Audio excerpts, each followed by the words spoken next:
Welcome to Geotech Bengali YouTube channel in partnership with exam Bangla publication. তোমাদের upcoming West বেঙ্গলে ANM এবং GNM entrance এক্সামকে target করে আমাদের যে ক্লাস আসছে আজকে তার 14 নম্বর ক্লাসে চলে এলাম। এই ক্লাসের মাধ্যমে ভৌত বিজ্ঞান অর্থাৎ ফিজিক্যাল সায়েন্স থেকে তোমাদের বাছাই করা সেরা এমসিকিউ রয়েছে, সঙ্গে আমরা এক্সপ্লেনেশনও দেখবো এই ক্লাসে, যেগুলো তোমাদের পরীক্ষার জন্য মোস্ট ইম্পর্টেন্ট হতে চলেছে। তো অবশ্যই প্রত্যেকে ক্লাসটা প্রথম থেকে শেষ অবধি ওয়াচ করবে, কারণ এইখানে যে সমস্ত প্রশ্নপত্রগুলো আমরা আনি সেইগুলো ট্রাই করি সব থেকে বেশি পরীক্ষা যাতে তোমরা কমন পাও। আর আমাদের এই অফিসিয়াল ইউটিউব চ্যানেলে প্রত্যেক দিন সন্ধ্যে 7টায় তোমাদের এএনএম এবং জিএনএম পরীক্ষাকে টার্গেট করে life science, physical science, GK class হচ্ছে। তো অবশ্যই প্রত্যেকে সমস্ত ক্লাস দেখে নেবে, প্লেলিস্ট আকারে সমস্ত ক্লাস এক জায়গায় আমাদের এই চ্যানেলে রয়েছে। তো চলো নাকি শুরু করি আজকের ক্লাস। দেখো প্রথম প্রশ্ন কি বলছে। ফার্স্ট কোয়েশ্চেন রয়েছে, ব্যাটারিতে কোন ধরনের শক্তি সঞ্চিত থাকে? গতিশক্তি, রাসায়নিক শক্তি, তাপ শক্তি, বিভব শক্তি। চারটে অপশন রয়েছে, সঠিক উত্তর কোনটা হবে? ডিয়ার স্টুডেন্ট, আর একটা প্রশ্ন পাবে, গাড়ির ব্যাটারিতে কোন অ্যাসিড বর্তমান থাকে? H2SO4 বর্তমান থাকে, এটাও প্রত্যেকে লিখে নাও। আর ব্যাটারিতে কোন ধরনের শক্তি সঞ্চিত থাকে? রাসায়নিক শক্তি। এবং এই রাসায়নিক শক্তি যখন কি হয়, সার্কিটের সাথে যুক্ত হয় তখন এটা বৈদ্যুতিক শক্তিতে রূপান্তরিত হয়। ওকে, এবং ডিভাইসগুলিকে বিদ্যুৎ বা ইলেকট্রিসিটি কানেক্ট প্রোভাইড করে। সো অপশন বি হবে সঠিক উত্তর। ব্যাটারিতে রাসায়নিক শক্তি থাকে এবং সেটা তোমার হচ্ছে ইলেকট্রিক শক্তিতে বা বিদ্যুৎ শক্তিতে রূপান্তরিত হয়। Okay, option B is the correct answer. Next পরবর্তী প্রশ্ন, এদের মধ্যে কোনটি মাপক যন্ত্র নয়? Thermometer, barometer, hygrometer, picometer. দেখো থার্মোমিটার তো একটা মাপক যন্ত্র, কারণ এর সাহায্যে আমরা তাপমাত্রা মেজারমেন্ট করে থাকি, তাহলে এটা হবে না, আমাকে নয় বলেছে। এই জায়গাটাও ভালো করে দেখবে, যে কোনো কোশ্চেনে নাই নয় থাকলে তোমরা গুলিয়ে ফেলো। ব্যারোমিটার, ব্যারোমিটার সাহায্যে কি মাপা হয়? বায়ুর চাপ মাপা হয়, তাহলে এটা একটা মাপক যন্ত্র। হাইগ্রোমিটার, বায়ুমণ্ডলে কি হয়? আর্দ্রতা মাপা হয়, বাতাসের আর্দ্রতা পরিমাপ করা হয়, তাহলে তিনটেই কিন্তু মাপক যন্ত্র। তাহলে অপশন ডি এটা কিন্তু মাপক যন্ত্র নয়। পিকোমিটার একটা ইউনিট, এটা কিন্তু মাপক যন্ত্র নয়, এটা একটা একক, দূরত্বের একটা একক, এটা কিন্তু মাপক যন্ত্র নয়।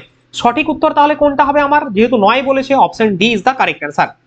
দেখো থার্মোমিটার এটি তাপমাত্রা মাপার যন্ত্র, ব্যারোমিটার এটি বায়ুর চাপ মাপার যন্ত্র, হাইগ্রোমিটার এটি বাতাসের আর্দ্রতা মাপার যন্ত্র, এবং পিকোমিটার এটি একটি দূরত্বের একক যা 10⁻⁻12 মিটার বা 1 ট্রিলিয়ন ভাগের এক অংশ মেজার করে থাকে। ওকে, নেক্সট পরবর্তী প্রশ্ন, প্রদত্ত আলোগুলির মধ্যে কোন আলোর বিক্ষেপণ সবচেয়ে কম? কোন আলোর বিক্ষেপণ সবচেয়ে কম? খুব ইম্পর্টেন্ট প্রশ্ন কিন্তু। সবুজ, হলুদ, বেগুনি, লাল। সঠিক অ্যান্সারটি হবে অপশন ডি, লাল আলোর বিক্ষেপণ সবচেয়ে কম। Option D is the correct answer. তোমরা আর একটা প্রশ্ন পেতে পারো, দেখবে যে ট্রাফিক সিগন্যালে রেড আলো ইউজ করা হয় কেন? কারণ রেড আলো দূর থেকে চোখে পড়বে, বা ডেঞ্জার সিগন্যাল হিসাবেও লাল আলো ইউজ করা হয়, আমরা জানি প্রত্যেকে। কারণ লাল আলোর বিক্ষেপণ সবচেয়ে কম, তাই আমরা দূর থেকে সহজে এটিকে দেখতে পাই। So option D is the correct answer. লাল আলোর তরঙ্গ দৈর্ঘ্য সব থেকে কম, ঠিক আছে, লাল আলোর তরঙ্গ দৈর্ঘ্য সব থেকে বেশি, তাই এর বিক্ষেপণ সব থেকে কম। তরঙ্গ দৈর্ঘ্য বেশি, ওকে, তরঙ্গ দৈর্ঘ্য বেশি আর বিক্ষেপণ কম। বেগুনি আলোর তরঙ্গ দৈর্ঘ্য সবচেয়ে কম এবং এর বিক্ষেপণ সব থেকে বেশি, তাহলে দুটো কিন্তু ইনভার্স রয়েছে, এই জিনিসটাও দেখবে। নেক্সট পরবর্তী প্রশ্নে যাব। গতিতত্ত্ব অনুযায়ী গ্যাসের অণুগুলি ভরবিহীন হয়, আয়তনে শূন্য হয়, বিন্দু ভর সম্পন্ন, নাকি কোনোটাই নয়? সঠিক উত্তরটা হবে অপশন সি। দেখো গতিতত্ত্ব অনুযায়ী অর্থাৎ কাইনেটিক এনার্জি থিওরি যদি আমরা দেখি, সেই ক্ষেত্রে কি বুঝবো আমরা, যে গ্যাসের অণুগুলো হচ্ছে বিন্দু ভর সম্পন্ন হয়ে থাকে। যদি এখানটা দেখো আরো খুব ভালো করে বুঝতে পারবে, অর্থাৎ প্রত্যেকটি গ্যাসের অণু কি হয়, খুবই স্মল হয়ে থাকে, ছোট হয়ে থাকে, এবং তাদের মধ্যে যে আন্তরাণবিক আকর্ষণ বল অর্থাৎ যেটা হচ্ছে ইন্টার মলিকুলার ফোর্স থাকে, সেটা নেই বললেই চলে বা খুব কম থাকে প্রেজেন্স। ওকে, আর এই তথ্যে কি বলা হয়েছে, গ্যাসের অণুগুলি প্রায় ভরহীন, তাদের আয়তন খুবই ছোট, প্রায় শূন্য, এবং তারা ক্রমাগত ভাবে এলোমেলো ভাবে ডিস্ট্রিবিউট হয়ে থাকে। ঠিক আছে, নেক্সট পরবর্তী প্রশ্ন, কোন পদ্ধতিকে দশমিক পদ্ধতি বলা হয়? সিজিএস পদ্ধতি, এসআই পদ্ধতি, এফপিএস পদ্ধতি, নাকি সবগুলো? সঠিক উত্তরটা কোনটা হবে? সঠিক উত্তরটা হবে অপশন ডি হবে। দেখো এই সিজিএস পদ্ধতি, এসআই পদ্ধতি, এফপিএস পদ্ধতি সবগুলো হচ্ছে মেট্রিক সিস্টেমের অন্তর্গত, এবং দ্যাটস ওয়াই এগুলো প্রত্যেকটা দশমিক পদ্ধতির অংশ। Option D is the correct answer. Okay, দশমিক পদ্ধতি বলতে মেট্রিক সিস্টেমকে বোঝায়, যেখানে সিজিএস, ঠিক আছে, সেন্টিমিটার, গ্রাম, সেকেন্ড, এসআই অর্থাৎ ইন্টারন্যাশনাল সিস্টেম, এবং এফপিএস, ঠিক আছে, এগুলো হচ্ছে সবই মেট্রিক সিস্টেম এবং এগুলো হচ্ছে দশমিক পদ্ধতির অংশ। নেক্সট পরবর্তী প্রশ্নে যাওয়ার আগে ছোট্ট একটা আপডেট তোমাদের দেবো। এই মুহূর্তে এএনএম এবং জিএনএম পরীক্ষার জন্য যে সমস্ত পরীক্ষার্থীর একটি ভালো প্র্যাকটিস সেট খুঁজছো তাদেরকে বলবো এক্সাম বাংলা পাবলিকেশনের তরফ থেকে যে এএনএম এবং জিএনএম এর লেটেস্ট এবং থার্ড এডিশন চলে এসেছে আমাদের, সেই বইটি রাজ্যের হাজার হাজার ছেলে মেয়ে সংগ্রহ করছে। হ্যাঁ, তুমি যদি না এখনো পর্যন্ত সংগ্রহ করে থাকো তাহলে বলবো একটি পারফেক্ট প্র্যাকটিস সেট তোমার জন্য কিন্তু এই বইটি হতে চলেছে। এখানে রয়েছে 30টি স্পেশাল প্র্যাকটিস সেট পূর্ণ দৈর্ঘ্যের, অর্থাৎ যেরকম তোমরা পরীক্ষায় পাবে, physical science, life science, GK, math, reasoning, English সমস্ত বিষয়ের প্রশ্ন এখানে পাবে। এতে রয়েছে অতিরিক্ত 1500 প্লাস স্টাডি ম্যাটেরিয়াল, যেগুলো ফিজিক্যাল সায়েন্স, লাইফ সায়েন্স এবং জিকে এর উপরে অতিরিক্ত তোমাকে কনসেপ্ট ক্লিয়ারের জন্য কিন্তু এমসিকিউ এক্সট্রা ইনফরমেশন দেওয়া হয়েছে। এবং প্রত্যেকটা সেটের মধ্যে রিজনিং এবং ম্যাথের সমাধান করা হয়েছে, সঙ্গে PYQ এখানে রয়েছে বিগত বছরের প্রশ্নের সমাধান। তো যারা নিতে আগ্রহী তাদেরকে বলবো এই ক্লাসের ডেসক্রিপশন বক্সে লিঙ্ক দেওয়া থাকবে, সেই লিঙ্কে ক্লিক করে সংগ্রহ করে নাও আজই ক্লাসটি দেখার পরে। এবং আমাদের অফিসিয়াল ওয়েবসাইটে চলে যাবে, সেই লিঙ্কে ক্লিক করলে exambangla.com, সেই অফিসিয়াল ওয়েবসাইটে যাওয়ার পরে তুমি বাই নাওতে গেলে কি করবে বলতো, একটা কুপন কোড দিয়ে দেবে, তাহলে তুমি বইটির উপরে অতিরিক্ত ছাড় পেয়ে যাবে। কুপন কোড হচ্ছে ANM10, এই কুপন কোডটি ইউজ করলে সব থেকে বেশি ছাড় পাবে। ওকে, তো যারা নাওনি নিতে পারো একবার। চলো নেক্সট পরবর্তী প্রশ্ন দেখি আমরা। নিম্নোক্ত কোনটি বর্ণালীর জন্য দায়ী? প্রতিফলন, প্রতিসরণ, বিচ্ছুরণ, বিভেদন। তার আগে আমাকে জানতে হবে যে বর্ণালী আসলে কি, বর্ণালী বা স্পেকট্রাম জিনিসটা কি বলতে পারবে? বর্ণালী বলতে আমরা কি বুঝি? দেখো, যখন আমরা আলোকে কি হয় প্রিজমের মধ্য দিয়ে পাঠাই, তখন সেটা প্রতিসরণের ফলে কি হয় বিশ্লিষ্ট হয়ে যায় এবং 7টি রঙে ভেঙে যায়, তাই না? একটা চওড়া পটি তৈরি করে, সেই পটিটাকে আমরা কি বলি? ক্লাস 10-এ পড়েছে, ডেফিনেশনটা মনে আছে? সেই পটিকে আমরা বর্ণালী বলি বা স্পেকট্রাম বলে থাকি। এবং যেখানে 7টি রং কি কি থাকে? বিবগিয়র থাকে, তাই না? বিবগিয়র থাকে, বেনি আসহ কলা বাংলায় যাকে আমরা বলি, বেনি আসহ কলা, হ্যাঁ না?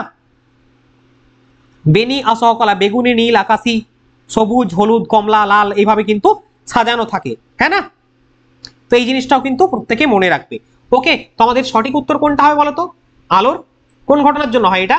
স্ক্যাটারিং বা বিচ্ছুরণের কারণে হয়। বর্ণালীর জন্য দায়ী, বর্ণালীর জন্য দায়ী হচ্ছে স্ক্যাটারিং বা বিচ্ছুরণ। ওকে, অপশন সি হবে আমাদের সঠিক উত্তর। যদি এর এক্সাম্পল দেখো, উদাহরণ দেখো, তাহলে রামধনু আকাশে দেখেছো, আকাশে রামধনু প্রত্যেকে দেখেছো, তাই না? বৃষ্টি হয়ে যাওয়ার পরে, যেদিকে বৃষ্টি হওয়ার পরে সূর্যের উল্টো দিকে রামধনু দেখা যায়, তাই না? যেখানে 7টি রঙের সৃষ্টি করে বিচ্ছুরণের কারণে। সূর্যের বিপরীত আকাশে দেখা যায়, এই কথাটা বললাম এই কারণে, কারণ এটাও প্রশ্ন অনেক সময় আসে।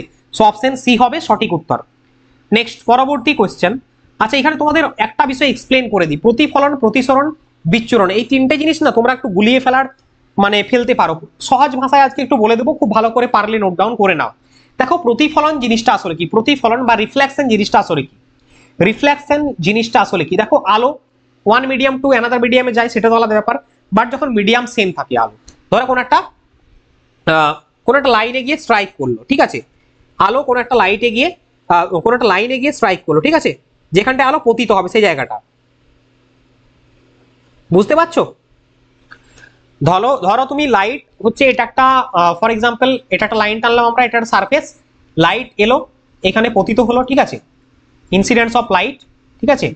এবং এইখানে স্ট্রাইক করার ফলে লাইটটা মানে যেদিক থেকে এসেছিল, মানে যে মিডিয়ামে এসেছিল সেই মিডিয়ামে আবার মানে ফিরে গেল, অর্থাৎ এটা হচ্ছে রিফ্লেকশন হলো, ঠিক আছে? অর্থাৎ অ্যাঙ্গেল অফ ইনসিডেন্স আর অ্যাঙ্গেল অফ রিফ্লেকশন এই দুটো কিন্তু সেম দিকেই হয়, মানে একই দিকে হয়। খুব ভালো করে কিন্তু বুঝবে। এবং এই যে তোমার তোমাদের আগের দিন আমি সম্ভবত বুঝিয়েছিলাম, ঠিক আছে, angle of incidence, angle of reflection, ওই জন্য কিন্তু ক্লাসগুলো রেগুলার করবে।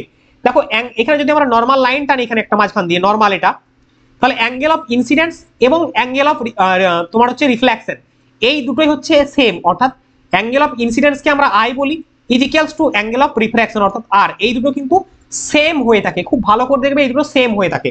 ঠিক উদাহরণ হিসাবে আমরা আয়না বা মিররকে দেখতে পাই, মিররে মানে যে আলোটা পড়ে তার পূর্ণ দৈর্ঘ্যের আমাদের ছবি পাই। আয়নার সামনে দাঁড়ালে কি হয়, তার যেরকমটা রয়েছে সেই জিনিসটা আমাদেরকে ঘুরিয়ে দেয়, তাই না? তো এটা হচ্ছে রিফ্লেকশন। আর রিফ্র্যাকশন কি বলতো? রিফ্র্যাকশন জিনিসটা আলাদা আর স্ক্যাটারিং জিনিসটা আলাদা। রিফ্র্যাকশন তোমাদের আগের দিন বুঝিয়েছিলাম। ফর এক্সাম্পল এটা একটা সারফেস, এটা একটা লম্বা লাইন টানলাম, এবং এখানে ধরো একটা মাধ্যম, এটা হচ্ছে রেয়ার মিডিয়াম, কম ঘনত্বের মাধ্যম, এটা হচ্ছে ধরো বায়ু বা এয়ার, এবং এখানে জল, ঠিক আছে? এটা হচ্ছে জল, এটা মাধ্যম, ঠিক আছে? মানে ওয়ান মাধ্যম টু অ্যানাদার মাধ্যম, একটা মিডিয়াম থেকে যখন আরেকটা মিডিয়ামে যাবে তখন লাইট কি হবে? বেন্ড হয়ে যাবে, বেঁকে যাবে। ধরো এটা একটা লাইট আসছে, লাইট রে এলো, এখানে স্ট্রাইক করলো, ঠিক আছে, স্ট্রাইক করেছে। এরপরে ধরো স্ট্রাইক করার ফলে এরপরে এটা উপর দিকে না গিয়ে রিফ্লেকশনের ক্ষেত্রে কি হলো, এটা রিফ্লেকশনের ক্ষেত্রে কি হলো, রিফ্লেকশনের ক্ষেত্রে যে মিডিয়ামে আসছে সেই মিডিয়ামে গেল, বাট এটা কিন্তু টুয়ার্ডস দ্য নর্মালস হয়ে যাবে। অর্থাৎ যদি আমরা দেখি তাহলে এইদিকে কিন্তু বেন্ড হয়, অর্থাৎ মাঝখানে যদি আমরা নর্মাল লাইন টানি একটা, তাহলে কিন্তু টুয়ার্ডস দ্য নর্মাল, অর্থাৎ অ্যাঙ্গেল অফ কি হলো, এটা ইনসিডেন্স এবং এটা হচ্ছে অ্যাঙ্গেল অফ রিফ্র্যাকশন, অর্থাৎ অ্যাঙ্গেল অফ ইনসিডেন্স এবং অ্যাঙ্গেল অফ রিফ্র্যাকশন কিন্তু সেম ডাইরেকশনে নয়। ঠিক আছে, অ্যাঙ্গেল অফ ইনসিডেন্স যেখানে হচ্ছে, অ্যাঙ্গেল অফ রিফ্র্যাকশন কিন্তু টুয়ার্ডস দ্য নর্মালের দিকে হচ্ছে, এবং এই দুটো অ্যাঙ্গেল কিন্তু কখনোই সমান হয় না, এটাও দেখবে। আর মিডিয়াম টু মিডিয়াম কিন্তু এই যে অ্যাঙ্গেল এটা কিন্তু ভ্যারি করে। ঠিক আছে, এটা তোমাদের আগের দিন আমি স্নেলের ল বুঝিয়েছিলাম, ইত্যাদি কিছু বুঝিয়েছিলাম। আর স্ক্যাটারিং জিনিসটা, বিচ্ছুরণ জিনিসটা আলাদা। ধরো লাইটকে যদি আমরা ভ্যাকুয়ামের মধ্য দিয়ে পরিচালনা করি, তাহলে সেখানে কিন্তু কোনো মলিকুলস পার্টিকেলস কিছু রয়েছে, সেখানে ধূলিকণা কিছু রয়েছে, কিছু নেই, তাহলে লাইট কিন্তু স্ক্যাটার বা বিচ্ছুরিত হবে না। বাট যদি বায়ুমণ্ডলে আমরা দেখি সূর্যের আলো আসছে, সূর্যের আলো কি হবে, এই যে রামধনুর ঘটনাটা বিচ্ছুরণের কারণে হলো কেন, জিনিসটা ভালো করে বুঝো প্রিন্সিপালটা। বায়ুমণ্ডলে সূর্যের আলো আসছে, মাঝখানে ধরো অনেক জলীয় বাষ্প রয়েছে, ধূলিকণা রয়েছে, স্মল ডাস্ট পার্টিকেল রয়েছে, গ্যাসিয়াস মলিকিউল রয়েছে। ঠিক আছে, এই সমস্ত বিষয়গুলোতে ঠিক আছে লাইট ধাক্কা খেয়ে যায়, তাহলে তার যে ওয়েভ লেন্থ যদি আমরা দেখি, ঠিক আছে, যে সমস্ত লাইট বা কালারের ওয়েভ লেন্থটা কম, তারা কি হবে, ডিসপার্স হয়ে যাবে, তার দিকে বিচ্ছুরিত হয়ে যাবে, তাই না? তো এই ঘটনায় বিচ্ছুরিত মানে বিচ্ছুরণ হয়ে থাকে, এই ঘটনাকে আমরা স্ক্যাটারিং বলে থাকি।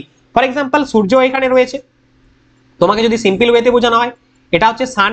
ঠিক আছে, সান এখান থেকে ধরো লাইট আসছে, এখান থেকে লাইট আসছে, ধরো বায়ুমণ্ডলে প্রচুর পরিমাণে কি রয়েছে, এখানে মলিকিউলস রয়েছে, ছোট বড় এখানে অনেক মলিকিউলস রয়েছে, বায়ুমণ্ডলে ভাসমান অবস্থায় রয়েছে, জলীয় বাষ্প থাকে আমরা জানি, তার সাথে স্ট্রাইক করছে। স্ট্রাইক করার ফলে কি হবে, কোনো নির্দিষ্ট কোনো ডাইরেকশন যে অ্যাঙ্গেল হবে এরকমটা নয়, এখানে এটা বিভিন্ন দিকে, ধরো এদিকে ছড়িয়ে গেল, এদিকে ছড়িয়ে গেল, এদিকে ছড়িয়ে গেল, লাইট এইভাবে কিন্তু বিচ্ছুরিত হয়ে যাবে। এই ঘটনাটাকে বিচ্ছুরণ বা স্ক্যাটারিং বলে থাকি, যার কারণে কিন্তু রামধনু সৃষ্টি হয়। 1 নম্বর পয়েন্ট। তোমরা আর একটা জিনিস দেখবে, এই বিচ্ছুরণের কারণে কিন্তু আকাশের রং আমরা নীল দেখতে পেয়ে থাকি, এটাও কিন্তু 1 নম্বর পয়েন্ট। এটাও কিন্তু খুব ভালো একটা পয়েন্ট হয়। আর নীল আলোর বিচ্ছুরণ সব থেকে কি হয়, সব থেকে বেশি হয়, কারণ নীল আলোর ওয়েভ লেন্থ যেটা রয়েছে সেই ওয়েভ লেন্থ কম হয়। ওয়েভ লেন্থ মানে আমরা কি বুঝি, এটা ওয়েভ লেন্থ, তাই না? এই যে ওয়েভ লেন্থ, এই পিক থেকে এই পিকের যে দৈর্ঘ্য, ঠিক আছে, এটা হচ্ছে নীল আলোর সব থেকে কম হয়, এবং এটাই হচ্ছে বিচ্ছুরণের কারণ। তাহলে আমরা রিফ্লেকশন বা প্রতিফলন, প্রতিসরণ এবং বিচ্ছুরণ তিনটে ঘটনায় কিন্তু আজকে আমরা বুঝে গেলাম খুব ভালো করে। আশা করবো প্রত্যেকের ক্লিয়ার হয়েছে। যদি ক্লিয়ার হয় তাহলে অবশ্যই কমেন্টের মাধ্যমে জানিয়ে দাও যে হ্যাঁ স্যার ক্লিয়ার হয়ে গেছে এই তিনটি কনসেপ্টে। ওকে, চলো নেক্সট পরবর্তী প্রশ্নে আমরা যাই। 7 নম্বর কোয়েশ্চেন, লাইট তারের রং কিরকম হয়, হলুদ, সবুজ, লাল, কালো। লাইট তারের রং কিরকম হয়, কোয়েশ্চেন নাম্বার 7। সঠিক উত্তর কোনটা হবে বলো? সঠিক উত্তরটি তোমাদের জন্য হবে অপশন সি, লাইট তারের রং কিন্তু রেড বা লাল হয়ে থাকে। Option C is the correct answer. এখানে আরো কতগুলো পয়েন্ট প্রত্যেকে মনে রাখবে। লাইট তারের রং সাধারণত বাদামিও হয়, বাদামি বা লাল এই দুটো রঙই মনে রাখবে। ঠিক আছে, অনেক সময় কালো ইউজ করা হয়, বাট কালোটা সচরাচর নয়। সবুজ বা হলুদ, বিশেষ করে সবুজটাকে আমরা ইউজ করি কোথায়, গ্রাউন্ডিং এর ক্ষেত্রে বা আর্থিং করার জন্য। বাড়িতে দেখবে যারা ওয়্যারিং করে তারা দেখবে সবুজ রঙের তার দেয় আর্থিং এর জন্য। এই কালারগুলো ইউজ করা হয় বাড়িতে ওয়্যারিং এর সময়। অপশন সি হবে সঠিক উত্তর, লাইট তারের রং লাল হয়ে থাকে। নেক্সট পরবর্তী প্রশ্ন, তড়িৎ চুম্বকীয় আবেশ কে আবিষ্কার করেন, মাইকেল ফ্যারাডে, ফ্লেমিং, গস, ওরস্টেড। বলো, তড়িৎ চুম্বকীয় আবেশ, তড়িৎ চুম্বকীয় আবেশ আবিষ্কার করেন হচ্ছে মাইকেল ফ্যারাডে। কত সালে আবিষ্কার করেন? সঙ্গে আর কে ছিলেন? 1831 সালে, 1831, 1831 সালে তড়িৎ চুম্বকীয় আবেশ আবিষ্কার করেন মাইকেল ফ্যারাডে। এবং সঙ্গে আরেকজন ছিলেন, এখানে নামটা দেওয়া নেই, তিনি হচ্ছেন হেনরি। এই নামটাও মনে রাখবে। ওকে, অপশন এ হলো সঠিক উত্তর। নেক্সট পরবর্তী প্রশ্ন, বায়ুমণ্ডলে ওজোন গ্যাস কোন স্তরে দেখা যায়, ট্রপোস্ফিয়ার, স্ট্র্যাটোস্ফিয়ার, মেসোস্ফিয়ার, আয়োনোস্ফিয়ার। বায়ুমণ্ডলে ওজোন গ্যাস কোন স্তরে দেখা যায়, কোশ্চেন নাম্বার 9। সঠিক অ্যান্সারটি হবে স্ট্র্যাটোস্ফিয়ার। বায়ুমণ্ডলে ওজোন গ্যাস দেখা যায় স্ট্র্যাটোস্ফিয়ারে। দ্বিতীয় স্তর এটা বায়ুমণ্ডলে। ভূপৃষ্ঠের সব থেকে কাছের স্তর কোনটা, ট্রপোস্ফিয়ার। তারপরে যদি আমরা দেখি 40 থেকে 45 কিলোমিটারের মধ্যে যেটা হচ্ছে স্ট্র্যাটোস্ফিয়ার অবস্থিত, এবং স্ট্র্যাটোস্ফিয়ারে রয়েছে কি ওজোন স্তর, মানে 40 থেকে 45 এর মধ্যে ওজোন স্তর রয়েছে স্ট্র্যাটোস্ফিয়ারের মধ্যে। ওকে, ওজোন স্তর বা ওজোন যে গ্যাস রয়েছে এখানে, এটা আমাদের মানে পৃথিবীর কি বলে ওটাকে, সৌর পর্দা বলা হয়। কারণ সূর্য থেকে আগত ক্ষতিকর যে বেগুনি রশ্মি, আল্ট্রাভায়োলেট রে, তার হাত থেকে আমাদের পৃথিবীকে রক্ষা করছে, এবং এটাকে এই জন্য মানে তোমার সৌর পর্দা বলা হয়ে থাকে। ঠিক আছে, যেটা হচ্ছে ওজোন গ্যাস অবস্থিত কোথায়, কোন স্তরে, স্ট্র্যাটোস্ফিয়ারে। Option B is the correct answer. Next পরবর্তী কোশ্চেন, 12 গ্রাম কার্বন দহনে উৎপন্ন কার্বন ডাই অক্সাইডের পরিমাণ কত? 42 গ্রাম, 44 গ্রাম, 46 গ্রাম, 48 গ্রাম।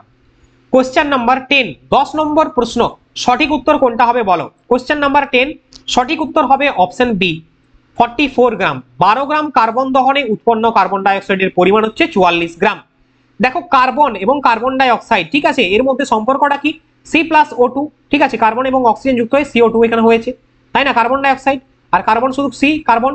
কার্বনের পারমাণবিক ভর যদি দেখি 12 গ্রাম পার মোল এখানে দেওয়া আছে। কার্বন ডাই অক্সাইডের মোলার ভর হবে তাহলে কত? 12 গ্রাম, প্লাস হবে 2 × 16 অর্থাৎ অক্সিজেন। ওকে, টোটাল হচ্ছে 44 গ্রাম পার মোল। অপশন বি হবে সঠিক উত্তর। নেক্সট, হাইড্রোজেনের মোট কয়টি আইসোটোপ বর্তমান? 2টি, 3টি, 4টি, 5টি। হাইড্রোজেনের মোট কয়টি আইসোটোপ বর্তমান? আশা করব প্রত্যেকে এই প্রশ্নের উত্তর পারবে, তো কমেন্টের মাধ্যমে চট জলদি জানিয়ে দাও।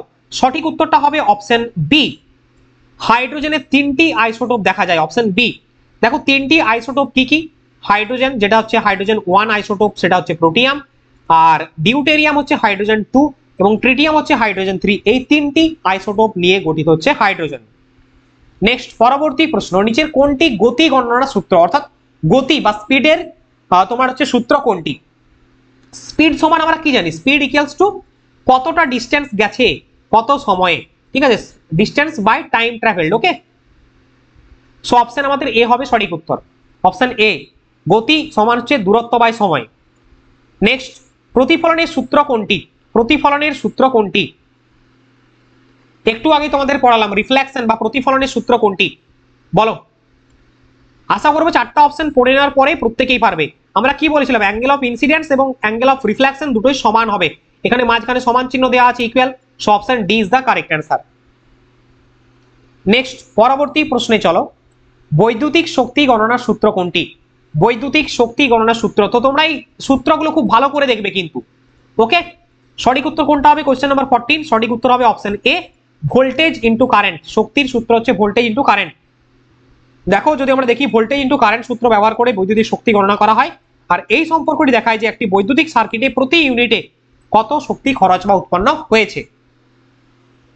নেক্সট কোশ্চেন, সিরিজ এবং প্যারালাল সার্কিটের মধ্যে প্রধান পার্থক্য কি? প্যারালাল সার্কিট সবসময় নিরাপদ, প্যারালাল সার্কিটে কারেন্ট শাখাগুলির মধ্যে ভাগ করা হয়, সিরিজ সার্কিটে একাধিক পাওয়ার উৎস থাকে, সিরিজ সার্কিটে ভোল্টেজ উপাদানগুলির মধ্যে ভাগ করা হয়। সিরিজ এবং প্যারালাল সার্কিটের মধ্যে মেন যে পার্থক্য, দেখো প্যারালাল সার্কিটে কারেন্ট শাখাগুলির মধ্যে ভাগ করা হয়, অর্থাৎ অপশন বি হবে সঠিক উত্তর। এবং এখানে আর একটা পয়েন্ট মনে রাখবে, কি বলতো, যখন সমান্তরাল সার্কিটে কারেন্ট কি হয়, বিভিন্ন শাখার মধ্যে বিভক্ত হয়ে যায়, আর যেখানে সিরিজের মধ্যে কি হয়, কারেন্ট সর্বত্র সেম থাকে। ওকে, এই জিনিসটা মনে রাখো, সমান্তরালের ক্ষেত্রে বিভিন্ন শাখার মধ্যে কারেন্টটা ডিস্ট্রিবিউট হয়ে যাচ্ছে, ভাগ হয়ে যাচ্ছে, আর সিরিজের মধ্যে কি হয়, কারেন্টটা সর্বত্র একই থাকবে। গৃহস্থ ওয়্যারিং এর সময় আমরা কোন সিরিজটা মানে কোনটা ইউজ করি? সমান্তরাল সমবায় নাকি তোমার যেটা বলা হচ্ছে সিরিজ সমবায়?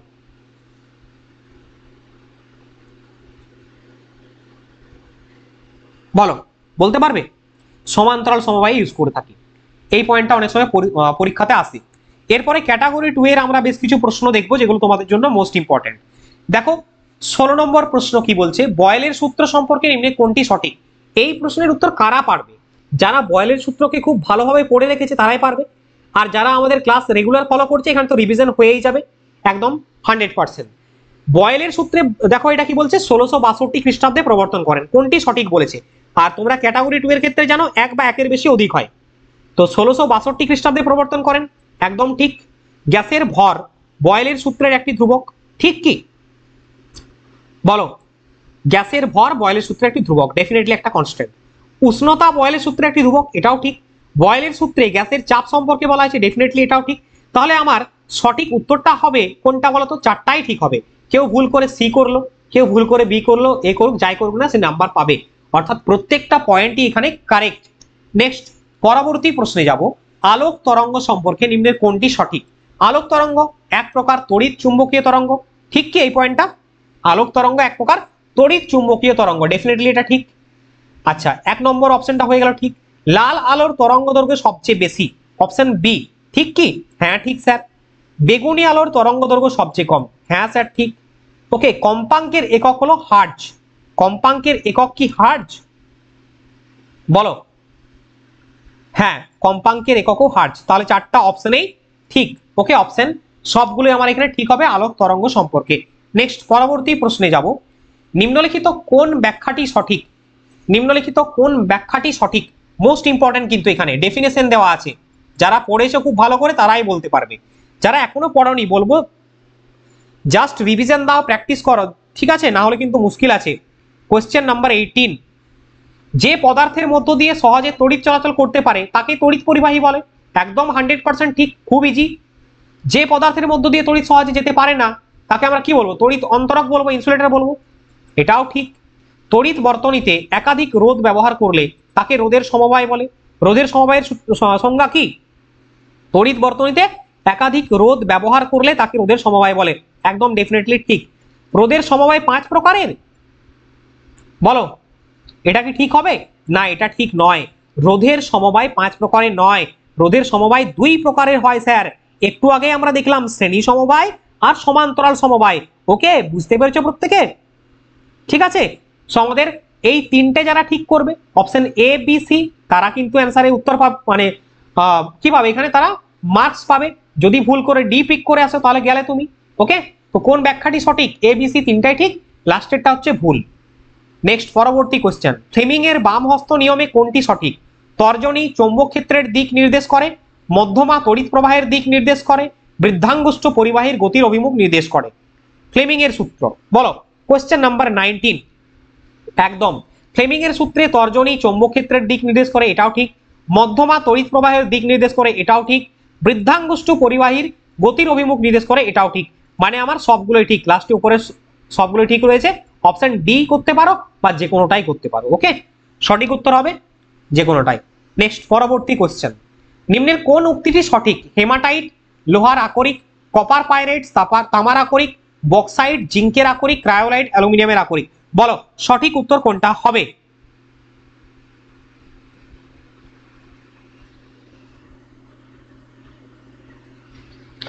দেখো, হেমাটাইট এটা হচ্ছে লোহার আকরিক, এটা ঠিক। কপার পাইরাইটস এটা তামার আকরিক, এটাও ঠিক হয়েছে। তাহলে দুটো অপশন ঠিক হলো। বক্সাইট কি জিঙ্কের আকরিক? বক্সাইট ঠিক করে বলো। আমি আগের দিন কিন্তু পড়িয়েছিলাম আকরিক, ধাতু এবং আকরিক পড়িয়েছিলাম আগের দিন। যারা এই জন্য ক্লাস করনি রেগুলার ক্লাসটা ফলো করবে। বক্সাইট কিন্তু জিঙ্কের আকরিক নয় স্যার, কারণ বক্সাইট আমি অ্যালুমিনিয়ামের আকরিক পড়েছি, তাই না? বক্সাইট হচ্ছে অ্যালুমিনিয়ামের আকরিক, জিঙ্কের নয়। তাহলে এটা কিন্তু আমার ঠিক হবে না। নেক্সট দেখো, ক্রায়োলাইট অ্যালুমিনিয়ামের আকরিক, ডেফিনেটলি ক্রায়োলাইট কিন্তু অ্যালুমিনিয়ামের আকরিক। তাহলে A B C, option A, option B এবং অপশন সি আমার ঠিক হলো। তাহলে এই অপশন এ বি সি যে পিক করবে সে, সরি এ বি সি বললাম না, এ বি ডি হবে। এ বি ডি ঠিক, কিন্তু এই অপশন সি কিন্তু ঠিক নয়।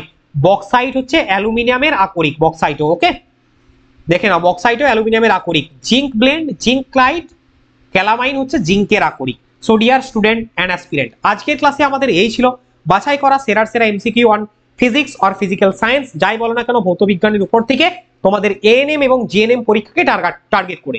ঠিক আছে, আশা করবো প্রত্যেকের ক্লাস ভালো লেগেছে।